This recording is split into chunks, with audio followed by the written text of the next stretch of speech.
ইউরোপে সবচেয়ে দামি যেটা সেটা হচ্ছে সময়। অনেক ওকে, এবং আমরা এটাও যে বুঝে গেছি যে আমরা একটা বড় অংশ বেশ স্মার্ট এবং দূর থেকে কমিউনিকেট করতে পারছি ত্রামিতে, হোয়াটসঅ্যাপ, ইমেইল। তো এই যে যে একটা ব্যাপার যে একটা মানুষ কাজ থেকে এসে আবার কাফে যাবে, ওখান থেকে আবার বাসায় না গিয়ে আবার সেকেন্ড তুর্ণ করতে ঢুকে যাবে কাজে। তো এই যে এইরকম মানুষ কিন্তু ইতালিতে কি অনেক বেশি। আমাদের মূল যে থিম ভার্চুয়াল অফিসের মূল থিমটা হচ্ছে ওই মানুষটার ইতালির জীবনে, কাজের জীবনে কোনো রকম ব্যাঘাত না ঘটিয়ে। ওকে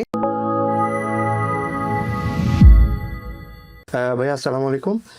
ভার্চুয়াল অফিসের সম্ভবত 1 মাসের পথে আমরা এগোচ্ছি, আমার যতটুকু ফিল হচ্ছে আর কি।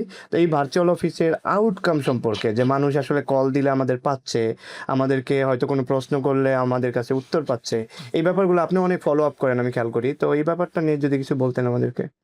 ধন্যবাদ জয়। প্রথমত যেটা বলবো, আসলে আমরা আমাদের চাহিদা অনুযায়ী সার্ভিস দিতে যা চাচ্ছিলাম সে অনুযায়ী এখনো পারছি না। এজন্য আমরা আন্তরিকভাবে এখনো ক্ষমা চেয়ে নিব, কিন্তু আমরা আমাদের চেষ্টাটা থামাচ্ছি না। আমরা বিশ্বাস করি যে সকালের যে সময়টা আমরা দিয়েছি, সকাল 10টা থেকে দুপুর 1:30টা, সেখানে আমরা আমাদের কথাটা রাখার চেষ্টা করছি এবং আমরা অনেককেই আমরা আশা করি আমরা রিচ করতে পারছি এবং আমরা অনেকগুলো কাজও এরই মাঝে করছি। তাই যে চিত্তাদিনান্সারি কনজুনজেমেন্টো থেকে অসংখ্য টাইপের কাজ আসছে। কৃতজ্ঞতা এবং ধন্যবাদ ওই ভাইদের প্রতি যারা আমাদের উপর আস্থা রেখে দূরবর্তী জায়গা থেকেও আমাদেরকে কাজ করাচ্ছে। কিন্তু একটা ব্যাপার যেটা আমরা দেখছি এখন, আমরা এটার জন্য বারবার ক্ষমা চাই, যে এখনো আমরা অনেক ভাইদের মনের মতো করে সার্ভিস দিতে এখনো পারছি না। অনেক সময় দেখছি আমরা অ্যাপয়েন্টমেন্ট দিয়ে রেখেছিলাম তার জন্য, টেলিফোনিক একটা অ্যাপয়েন্টমেন্ট, কিন্তু আমরা রাইট টাইমে ফোনটা দিতে পারিনি। তো তাতে তারা একটু মনক্ষুণ্ণ হচ্ছে। তো আবারও বলবো, এই জন্য আমরা ক্ষমা প্রার্থী।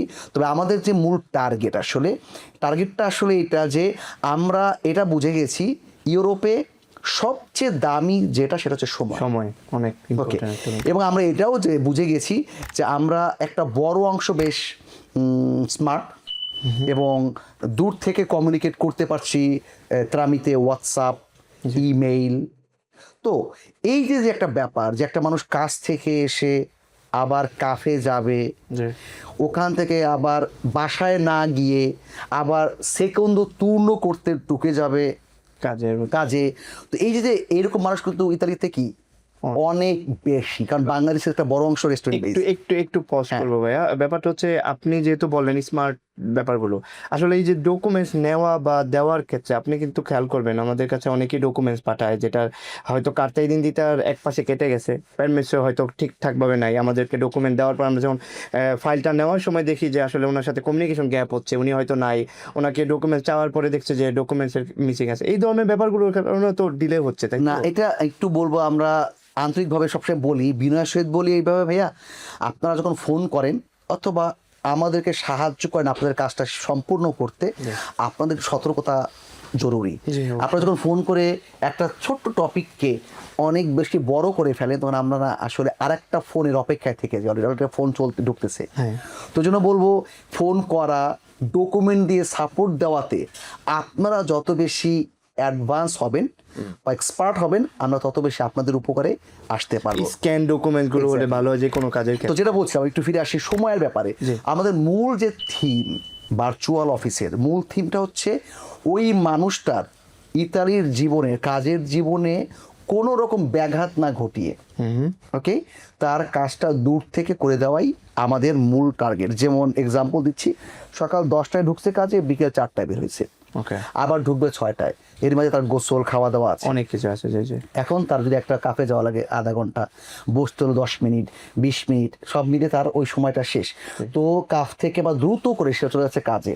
তো ওই যে সময়টা তাড়াহুড়ো, এইটাকে আমরা মূলত হাইলাইট করছি, মিনিমাইজ করতে চাচ্ছি। দূর থেকে, ভাইয়া আমি আপনার ফোন পেয়েছিলাম, এখন বলেন কি লাগবে, ওকে পাঠিয়ে দিচ্ছি, ধন্যবাদ, শেষ। তো আমাদের মূল টার্গেট হচ্ছে এরকম, ইতালির যেই প্রান্তেই আছেন, যদি আমাদের উপর আস্থা রাখেন, জি, তাহলে আমরা আপনাদের যে কোনো কাজের পাশে আছি ইনশাআল্লাহ। আপনাকে অসংখ্য ধন্যবাদ ভাইয়া। ধন্যবাদ।